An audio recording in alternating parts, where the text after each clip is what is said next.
자, 이번 시간에는 TAT 2급이요. 제65회 지난 8월 19일 날 시행되었던 시험 문제를 기출문제 여러분들과 같이 이론 먼저 한번 같이 풀어보도록 하겠습니다.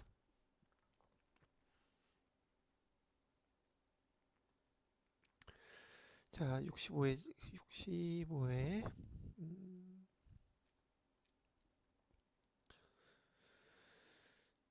자, 1번 문제부터 보겠습니다. 다음 중 기억 니은에 들어갈 회계정보의 질적 특성으로 옳은 것은 그랬죠?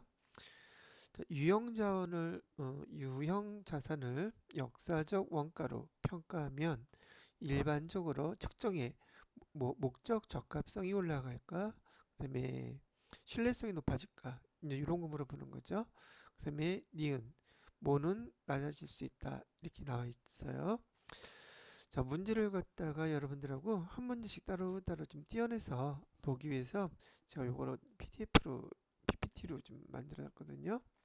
이렇게 한번 같이 보도록 할게요.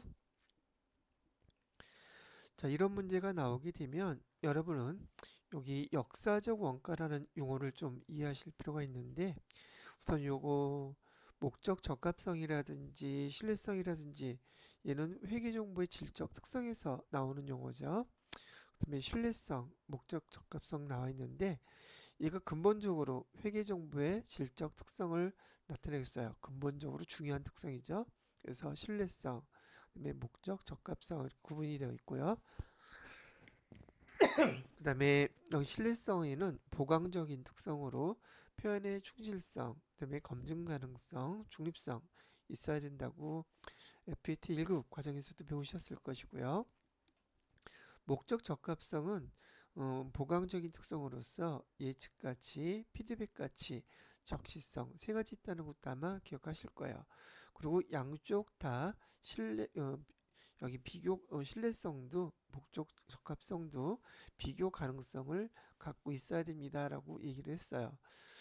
그래서 여기 질적 특성이라는 게 어떤 특성을 얘기냐면 어떤 정보가 더 유용하냐는 유용성을 의미하는 거예요.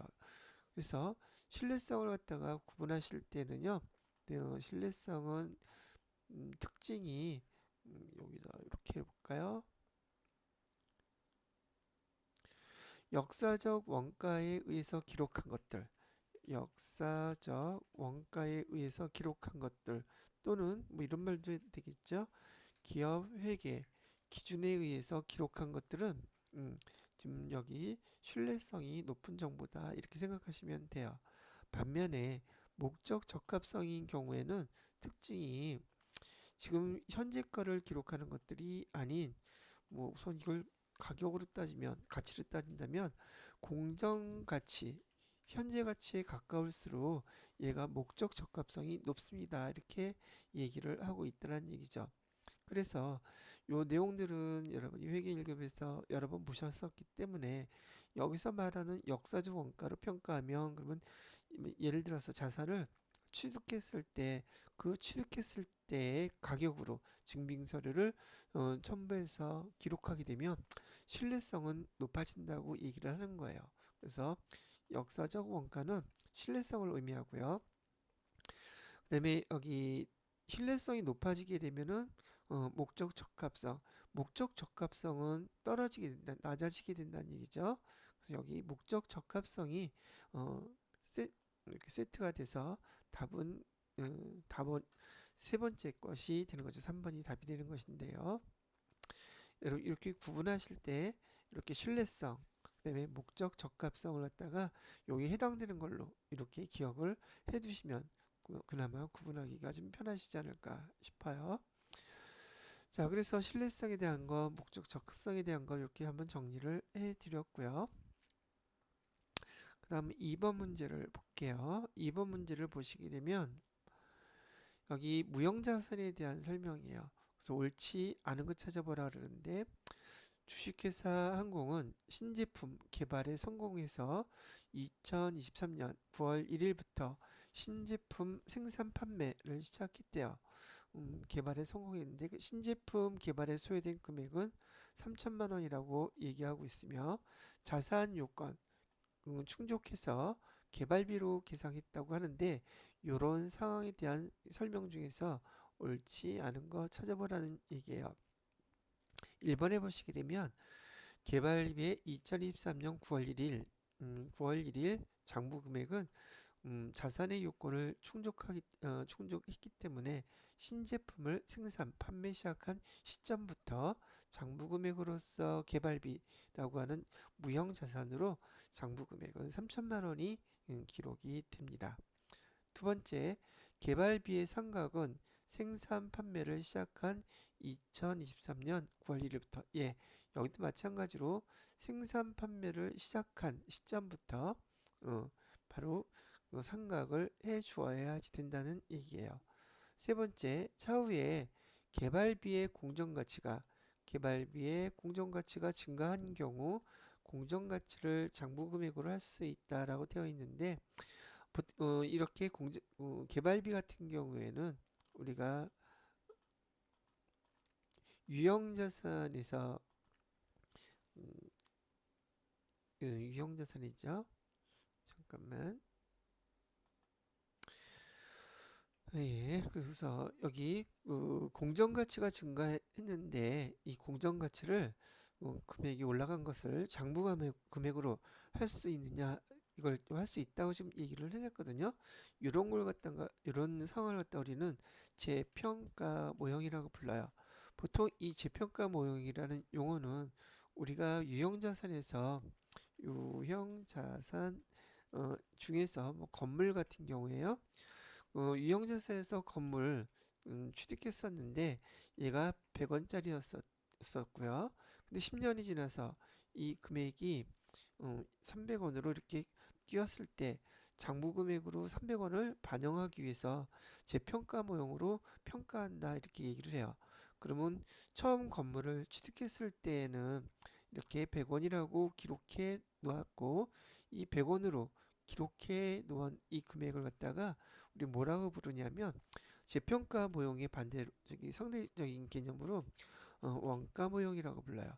원가 모형으로 해놨다가 필요에 따라서 얘를 재평가해서 유형자산인 건물의 가격을 300원으로 이렇게 기록할 수가 있더란 말이죠. 그런데 무형자산인 개발비, 무형자산은요, 이 재평가 모형이 적용될 수가 없어요. 그래서 틀리게 옳지 않게 설명한 것은 3번이 되고요.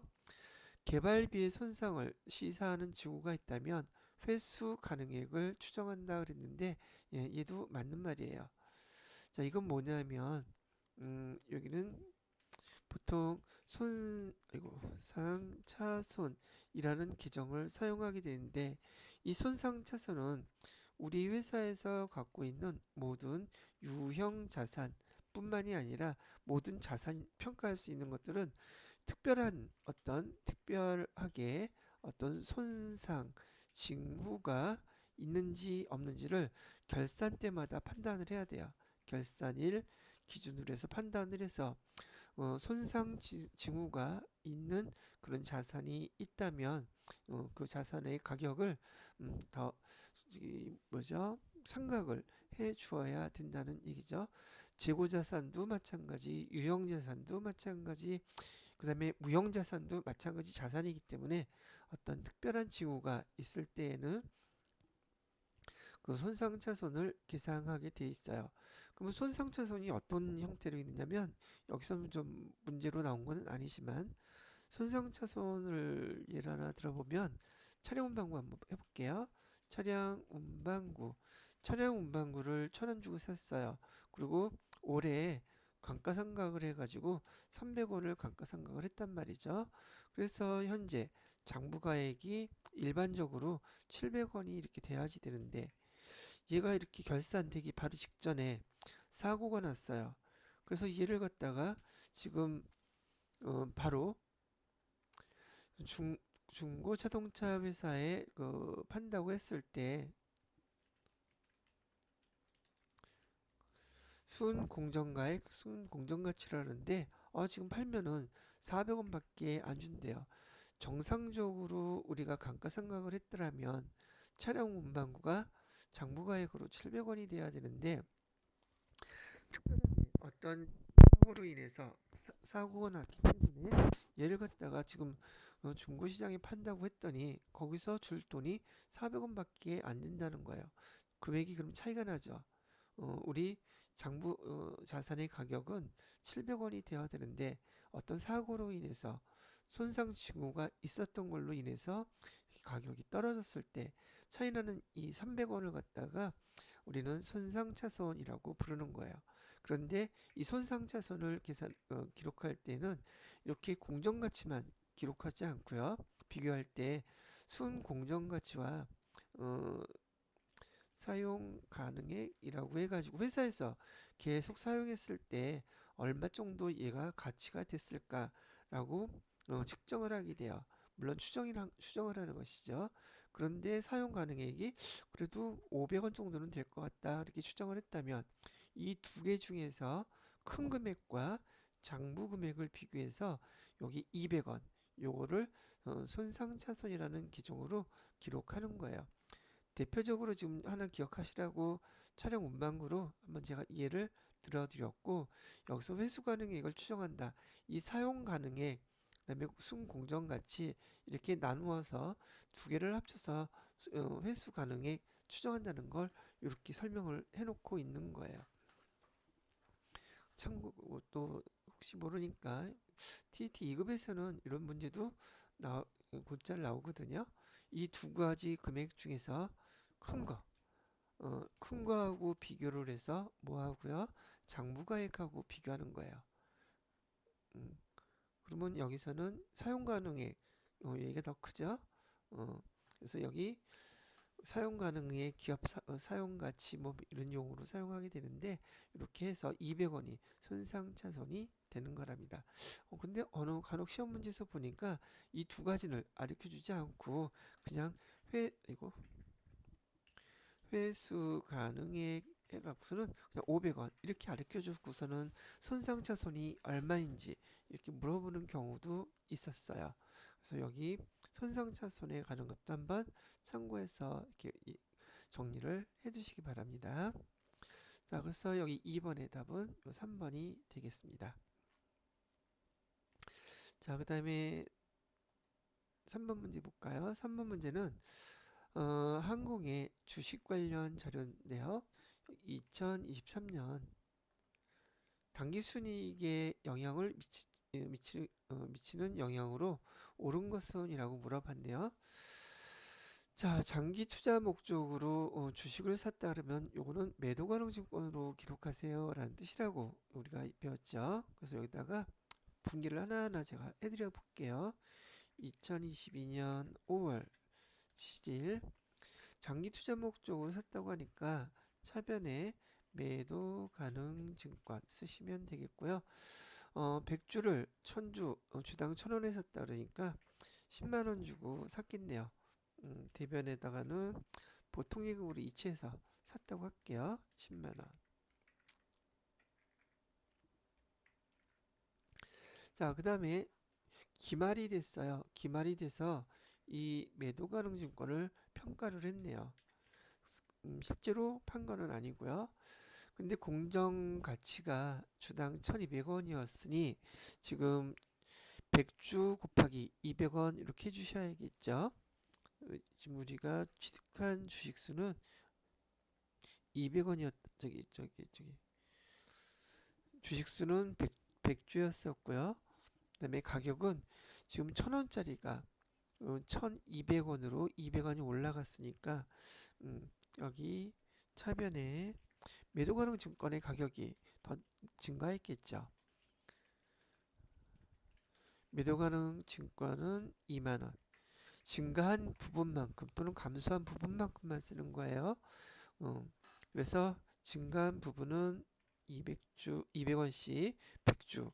그리고 대변에다가 뭐라고 쓰냐면 매도 가능 증권 평가 이익 해서 2만원 이렇게 쓰시면 돼요.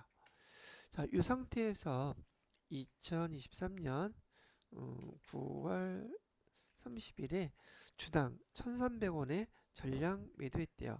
그럼 차변에 100주를 갖다가 1300원에 매도했으니 보통 예금 통장으로 입금됐다고 가정을 해볼게요. 보통예금으로 13만 원이 입금이 됐겠죠. 그리고 우리가 갖고 있던 매도가능증권은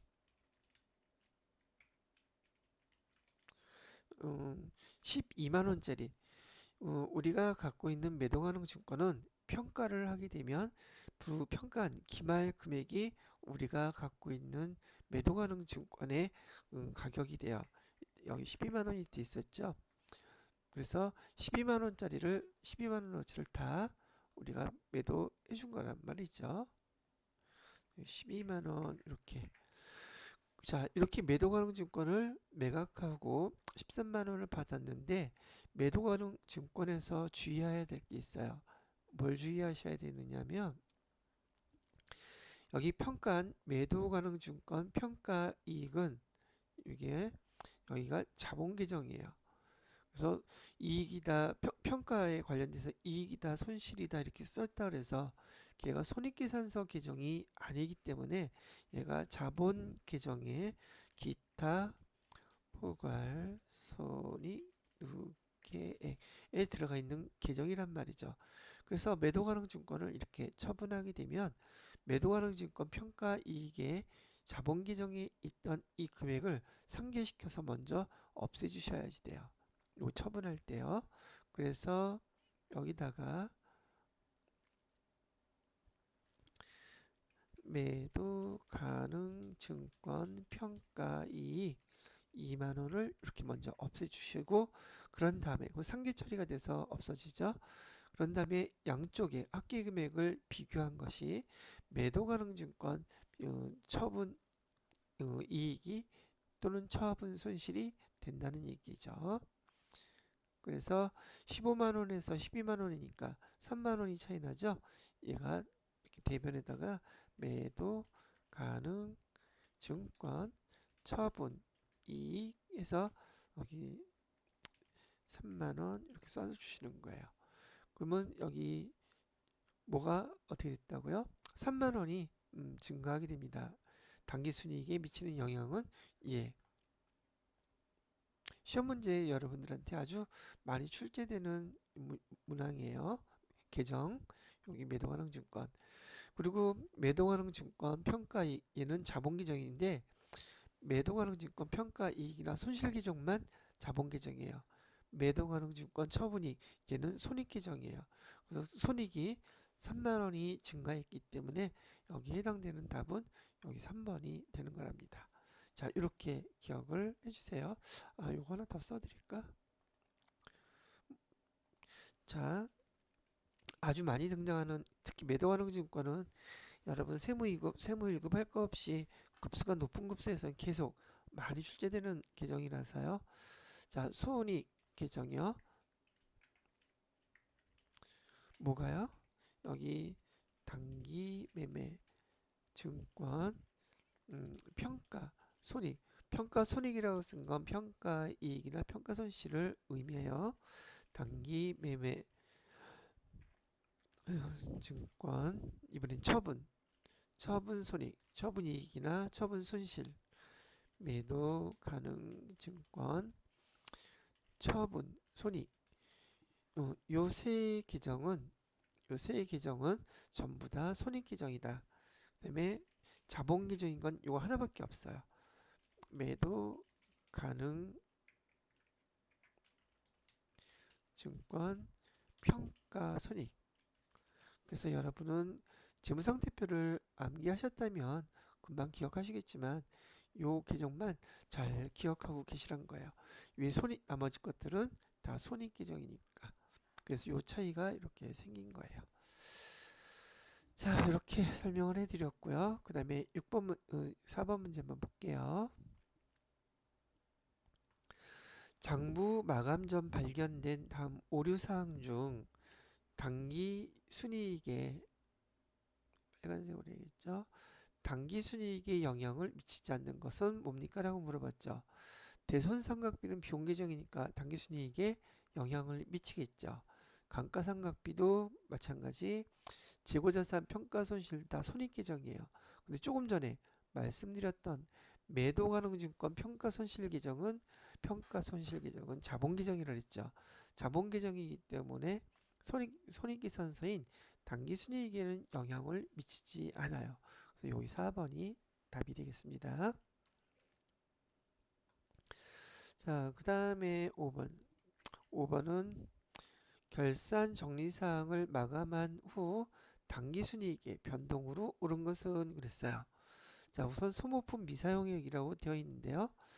자, 구입할 때 8만원 전액 비용 처리됐대요. 전액 비용 처리됐다는 뜻은 소모품을 취득할 당시에 기록하면서 비용 처리법으로 기록했다는 뜻이에요. 비용 처리법이라고 얘기하면 취득할 당시에 차변에 소모품비 해가지고 8만원 전액 비용 처리했다는 뜻이거든요. 현금 주고 샀다고 가정을 해볼게요. 자, 그런데 12월 30일 날 보니까 지금 그 소모품 그 미사용액, 즉 소모품이 남아있는 게 3만원어치 남아있대요. 그러면은 8만원어치를 샀는데 지금 3만원어치는 남아있다면 비용 처리가 되어야 될 금액은 5만원만 비용이 처리돼야지 되는데 지금 여기 보시면 8만원 비용이 처리돼 있잖아요. 그죠? 그래서 이 비용을 소멸시키려면 상대편 계정으로 보내면 반대편 계정으로 보내면 소멸되죠. 비용을 5만원만 남게끔 하기 위해서 8만원 중에서 3만원만큼을 비용을 소멸시켜 주는 거예요. 반대 계정으로요. 대변으로. 그래서 소모품비 3만원 이렇게 소멸을 시키면 차액이 딱 5만원 되죠. 그럼 5만원이 올해 결산할 때 손익계산서에 올해 손익계산서에 5만원이 반영되는 거죠. 자, 이렇게 회계 처리해 주시고 3만원어치 소모품 남았다면서요. 그래서 소모품은 자산 계정이란 말이죠. 소모품 남아있는 거 소모품 자산으로 3만원 이렇게 다시 기록을 해 주시면 된다는 거죠. 그러니 여기 첫 번째 요 분기로 인해서 기말 정리상 이렇게 기록함으로 인해서 비용이 감소가 된 거죠. 비용이 감소가 되면 이익은 증가하게 되겠죠. 그래서 요 첫 번째 항목에서는 이익이 3만원이 증가한 결과를 가져왔어요. 비용이 감소했기 때문에. 자, 두 번째로는 이자 수익이래요.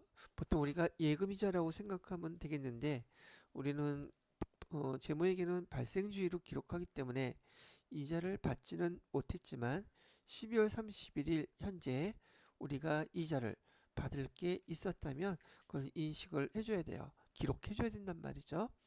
이자 수익이라고 그랬어요. 기간이 경과돼서 우리가 받을 수 있는 이자 수익이 2만원이 생겼대요. 이자 수익은 말 그대로 수익이니까 대변에다가 이렇게 기록해줘야 되겠죠. 이자 수익 얼마? 2만원. 그 다음에 차변에는 뭐라고 기록해져요?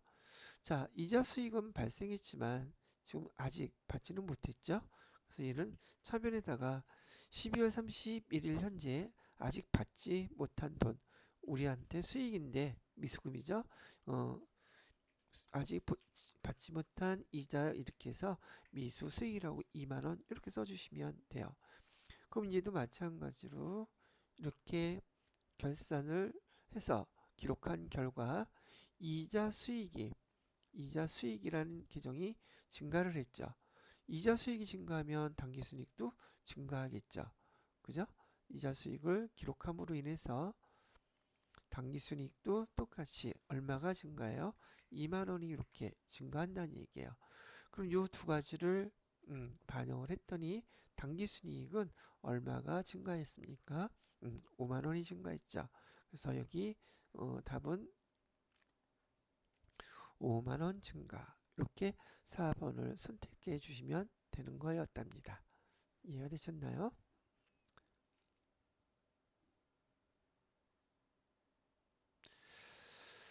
자, 이렇게 해서 5번 문제도 한번 풀어봐 드렸고요. 6번 문제 보죠. 무형자산에 대한 얘기가 나왔네요, 또.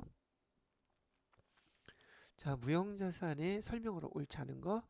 연구 단계에서 발생한 지출은 무형자산으로 인식하지 않는다. 예. 자, 우리가 보통 무형자산을 개발비로 인식할 때요. 크게 연구 단계와 개발 단계로 이렇게 구분을 해요. 그래서 여기 연구 단계에서 발생한 금액은 전액, 연구 단계에서 발생한 것은 전액 비용 처리예요. 전액 비용 처리하는데 주로 많이 쓰는 계정이 그냥 연구비라고도 쓰고 개발 연구비 이렇게도 쓰고 그다음에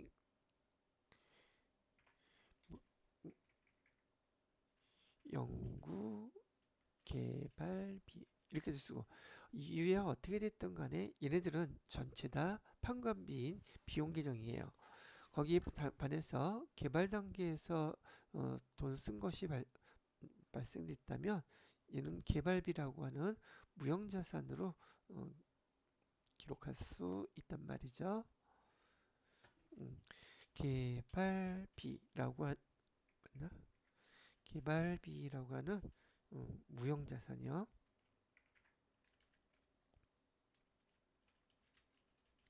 이렇게 기록한다. 그래서 여기서는 연구 단계에서 발생한 지출은 무형자산으로 인식하지 않는다. 아니라 그랬죠. 두 번째, 전기에 비용으로 인식한 개발 단계 지출. 전기에 여기 연구 단계인 줄 알고 비용 처리를 했는데 개발 단계였던 것으로 확인했어요. 그러면 전기에 그 비용 처리한 그 금액을 단기에 와서 무형자산 개발비로 다시 쓸 수 있느냐는 거예요. 없어요. 전기에 벌써 연구 단계의 비용으로 지출을 계정을 마무리했다면 그걸 소급해서 단기에 무형자산으로 인식할 수 없습니다. 그렇죠? 자, 그 다음에 세 번째, 무형자산의 잔존가치는 없는 것을 원칙으로 합니다. 예, 잔존가치 없는 것을 원칙으로 해요. 네 번째, 무형자산은 합리적인 상각 방법을 정할 수 없는 경우 정률법이 아니라 정액법이에요. 무조건 정액법으로 적용한다. 사실 여기 무형자산도 우리 유형자산에서 배웠던 것처럼요. 여기 정액법, 정률법, 연수, 합계법 등등등 무형자산을 생각하기에 합리적인 방법이 있다면 그것을 적용해서 무형자산을 생각하면 됩니다. 그런데 이런 방법을 정하지 않았거나 정할 수 없는 경우에는 무조건 정액법으로 적용을 시켜야 된다는 얘기예요. 6번에서는 4번이 틀렸어요. 자, 이렇게 정리를 해드렸고요. 그 다음에 9번 문제 볼게요. 아니, 9번 문제래네. 7번 문제죠. 7번 문제부터는 부가가치세법 또는 소득세법 두 문제에서 네 문제가 세법 문제로 출제되고 있네요. 자, 보시게 되면 부가가치세법상 신고 납부에 대한 설명으로 옳지 않은 걸 찾으래요. 법인 사업자가 예정 신고 기간에 과세 표준과 납부세액을 예정 신고 종료일로부터 25일 이내에 신고 납부하는 것이 원칙이다. 우리 이렇게 배웠죠.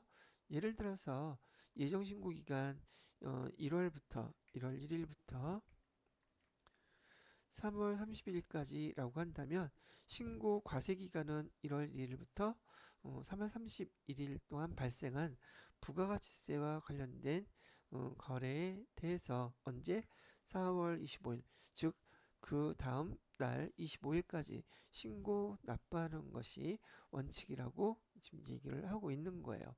예. 근데 여기 하나 예외되는 게 있었는데 영세법인 사업자도 있죠. 영세법인 사업자는 개인과 같다고 보시면 돼요. 예정신고 하지 않습니다. 이 정도만 참고로 기억하고 계시고요. 그다음에 두 번째, 조기 환급 신고를 할 때, 조기 환급 신고를 갖다가 했는데 이미 신고한 과세 표준은 확정 신고 때 또 포함할 필요는 없겠죠. 예, 그래서 조기 환급 신고했던 개월수가 있다면 확정 신고 때 하지 않아도 됩니다. 그거는 포함하지 않아도 돼요. 예를 들어서 조기 환급 신고를 하기 위해서 예를 들어서 1월 조기 환급 신고는 1월 1일부터 뭐 2월 2월 뭐 28일까지 이렇게 했다면 그 다음에 조기환급 신고를 이쪽으로 하지 말까? 확정 신고 이쪽이 아니죠. 4월 1일부터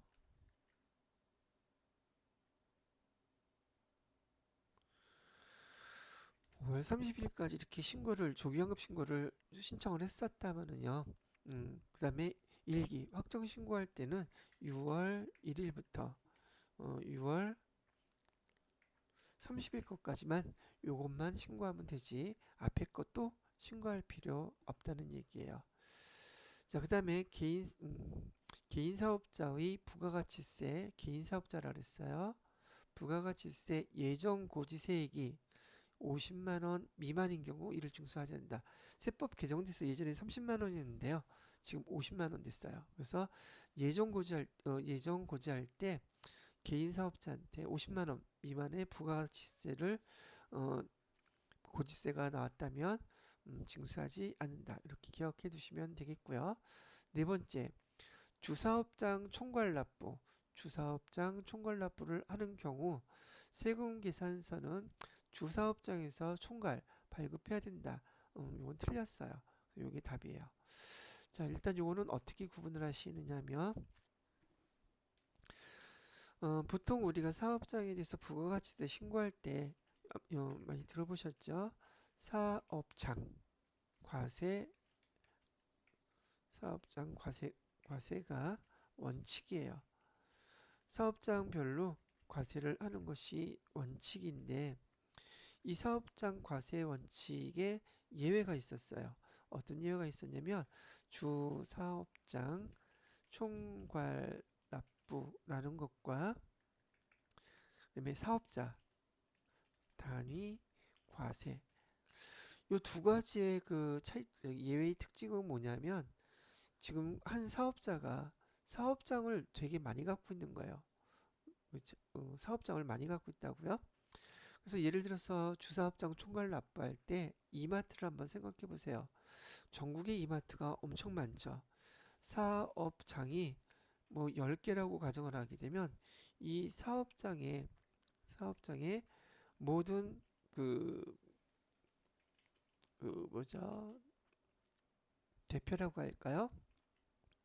사업장별로 대표가 다 각기 다르고 다른 이유는 다르기 때문에 사업자 등록번호가 10개 다 각각 있어요.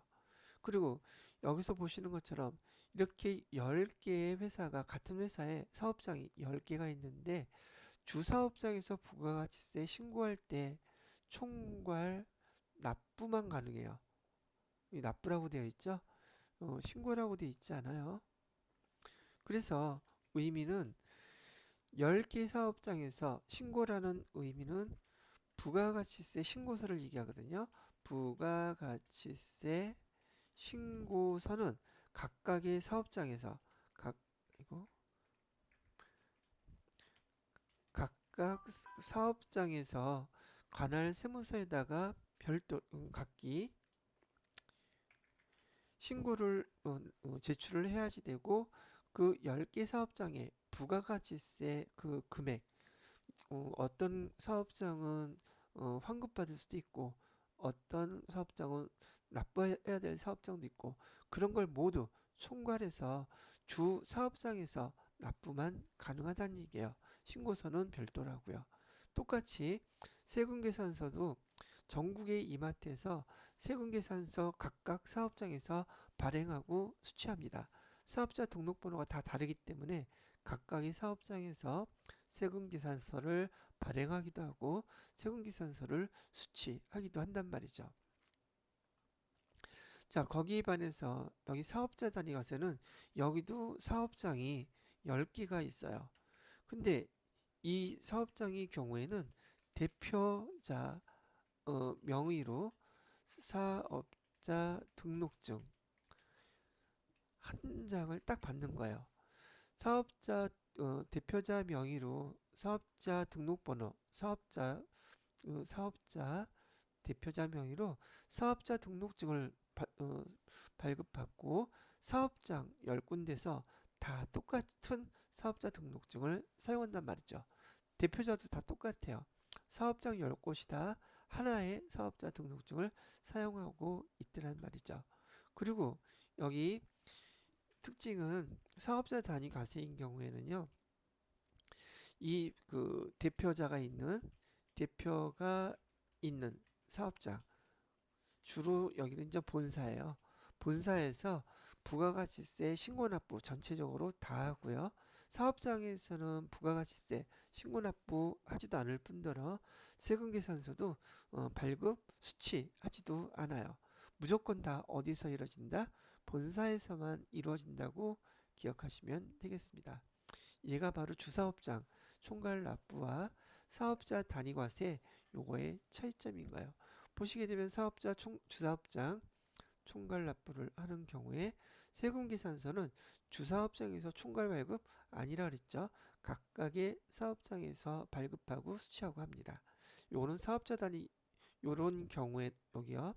세금계산서 주사업장에서 총괄 발급한다. 주사업장도 아니고 본사에서 총괄해서 신고 납부하고 그다음에 세금계산서도 수취 발급도 여기서 해요. 요게 특징인 거예요. 자, 이렇게 정리를 한번 해놓으시기 바랍니다. 자, 그 다음에 8번 문제는 다음 자료를 토대로 의류제조업에 영위하는 항공에 공제받을 수 없는 공제받을 수 있는 매입세액을 물어봤어요. 자, 어떤 건가요? 자, 방문용 소형 수용차 이런 경우에는 뭐에 해당되죠? 2000cc가 넘는 영업용 회사에서 사용하는 차죠. 2000cc가 넘어요. 그래서 얘는 불공사항이에요. 1000cc 넘는 차량에 대한 거 공제해주지 않아요. 그 다음에 공장 부지 조성과 관련된 매입세액은 불공사항 중에서 토지에 해당되죠. 토지에 해당되기 때문에 얘도 마찬가지로 불공사항이에요. 토지 관련된 거는 불공. 자, 그 다음에 세 번째, 해당 과세기간에 매입하였으나 과세기간 말 현재 사용하지 않은 원재료는 뭐 이런 거 상관없죠. 얘는 매입세 공제받을 수 있고요. 거래처 접대와 관련된 매입세 얘는 접대비와 관련돼 있죠. 그래서 접대비 얘도 불공사항이에요. 자, 이렇게 해서 여러분이 이 문제 같은 경우에는 불공사항인지를 아는지 모르는지를 물어본 문제란 말이죠. 자, 뭐 여러 번 설명은 했지만 또 혹시 높아심에 불공사항을 제가 여기다가 한번 정리해 볼게요. 불공사항은 6가지만 기억하시면 돼요. 첫 번째, 매입세금 계산서죠. 매입세금 계산서에 필요적 기재사항 오류 또는 누락이 되면 그 매입세액은 공제해주지 않습니다. 두 번째로는 사업과 무관한 세금계산서. 여러분 예제에서는 주로 대표이사가 개인 목적으로 물건을 사고 세금계산서 받은 거 이런 거 많이 나왔었죠. 사업과 관련이 없는 세금계산서를 받았다면 그것도 불공사항이고요. 세 번째가 1000cc 조금 전에 써준 건데요. 회사에서 소형 승용차를 갖다가 취득하거나 또는 취득하고서 사용할 때 발생하는 모든 매입세액은 다 불공 공제해주지 않습니다. 그다음에 네 번째로는요, 접대비, 조금 전에 나왔던 거죠. 접대비 관련해서 이렇게 세금계산서 받는 것도 불공사항이고요. 다섯 번째로는 면세사업과 관련된 세금계산서도 마찬가지로 불공사항이에요. 마지막 토지와 관련돼서 세금계산서 받은 거 불공사항이다. 그래서 이 불공사항 6가지는 여러분이 실기가 됐던 또 회사에서 업무를 볼 때건 시험을 볼 때건 다 중요한 항목이기 때문에 반드시 암기하시기 바랍니다. 그래서 해당되는 금액은 800만원 1번이 답이네요. 자, 됐고요. 그 다음에 9번 문제.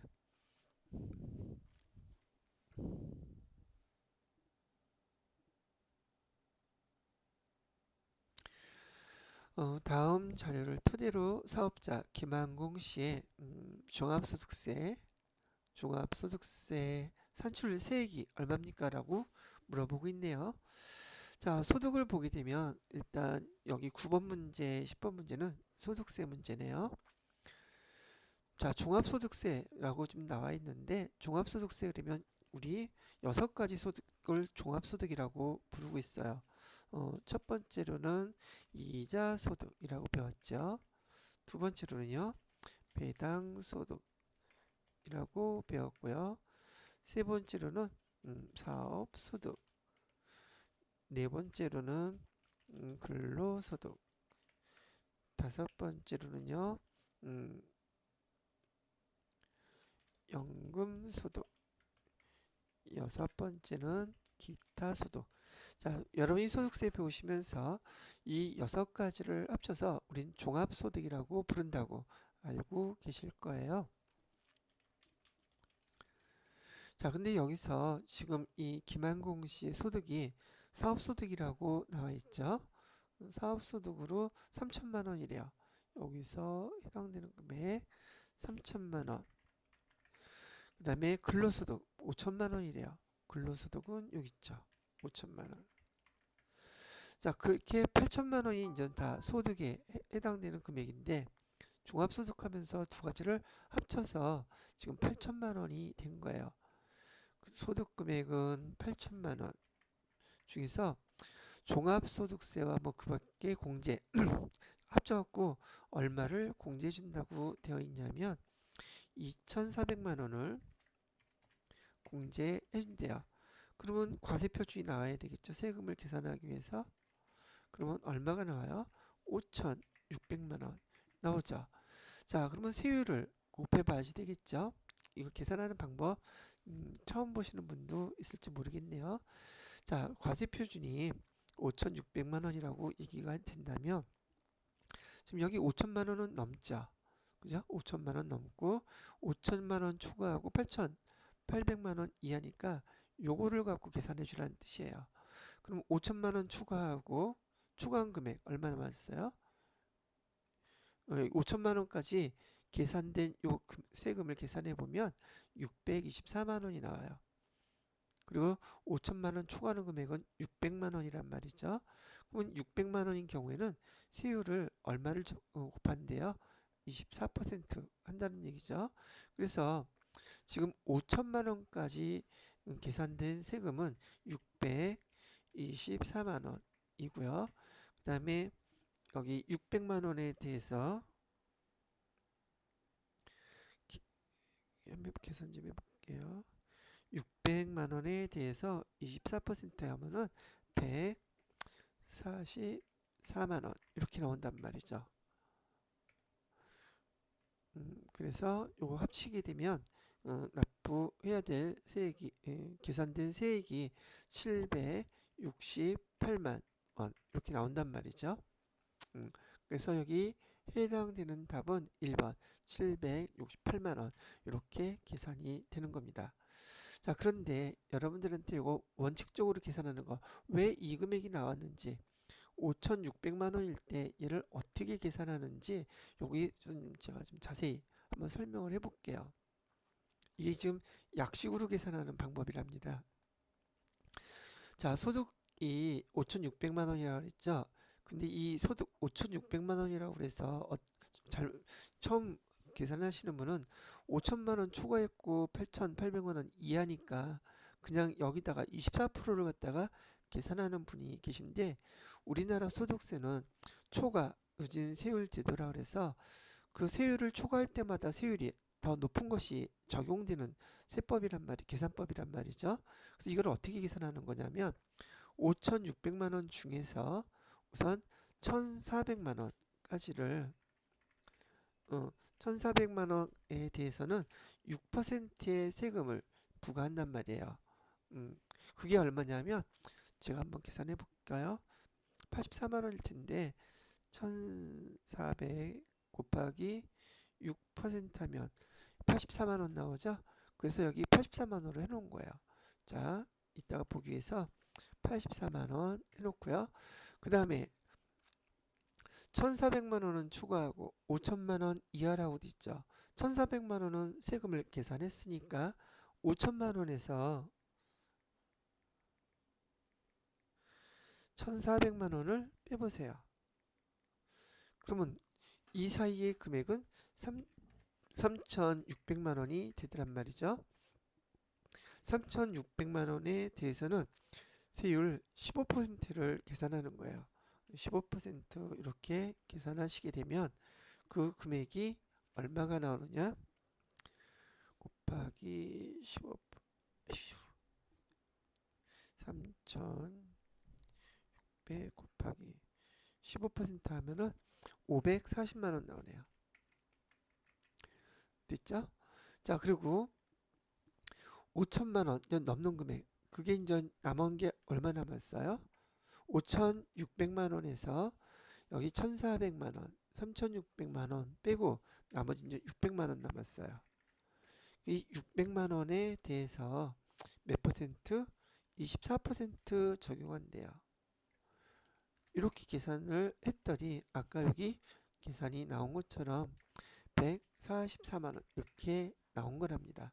이게 초과 누진세율 제도 계산하는 방식이에요. 근데 이렇게 하나하나 하면 복잡하니까 약식으로 5천만 원까지 계산된 게 요 금액이에요. 624만 원. 그래서 5천만 원 넘는 금액에 대해서만 제가 이렇게 계산을 해준 거고요.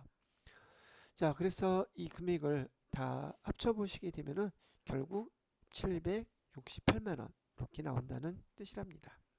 이해가 되셨는지요? 자, 약식으로 계산하는 방법도 또 하나하나 단계별로 계산하는 방법도 왜 여기 624만 원, 84만 원이 나왔는지 그 내용도 제가 설명을 해드렸어요. 자, 그 다음 거 볼까요? 10번 문제. 소득세법상 비과세, 근로소득에 해당되지 않는 거, 비과세래요. 의료, 취약지역에서 의료인이 받는 벽지수당, 뭐 벽지수당이나 기자들이 받는 취재수당이라든지, 그다음에 소방, 경찰, 뭐 위험수당이라든지 이런 내용들은 다 20만 원씩은 다 근로소득에서 비과세입니다. 그다음에 국민건강보험법에 따라서 회사에서 그거 건강보험 요 납부할 때 여러분들이 50%, 그다음에 회사 사용자 부담분 50% 있죠. 그것도 회사에서 돈을 우리 직원들을 위해서 부담하는 거기 때문에 복리후생비라고는 하지만 회사에서는 별도로 지급하는 것으로 원칙적으로는 급여에 해당이 돼요. 과세 소득에 해당된단 말이죠. 그런데 이 건강보험료는 비과세 근로소득으로 해주겠다고 한 거죠. 국민연금도 마찬가지고요. 자, 그 다음에 세 번째로는 고용보험법에 의한 육아 휴직수당도 고용노동법에 고용보험법에 의해서 받는 육아 수당도 비과세랍니다. 자, 그 다음에 출장 여비 등 실제로 비용을 별도로 받는 직원, 출장을 갈 때 출장 비용을 별도로 받아요. 출장 비용을 다 정산을 받는 직원이 자가운전 보조금 자기 차에 대해서 또 20만 원을 받는다.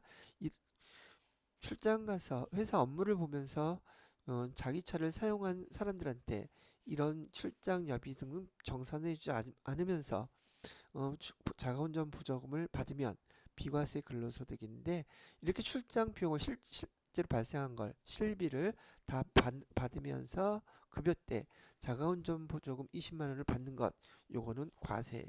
그래서 여기 해당되는 답은 4번이 되겠습니다.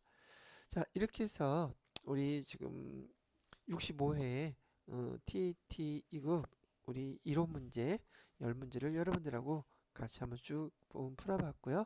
다음 시간에는 이어서 실기 문제, 실무 수행 문제 있죠? 계속 설명을 해드리도록 하겠습니다.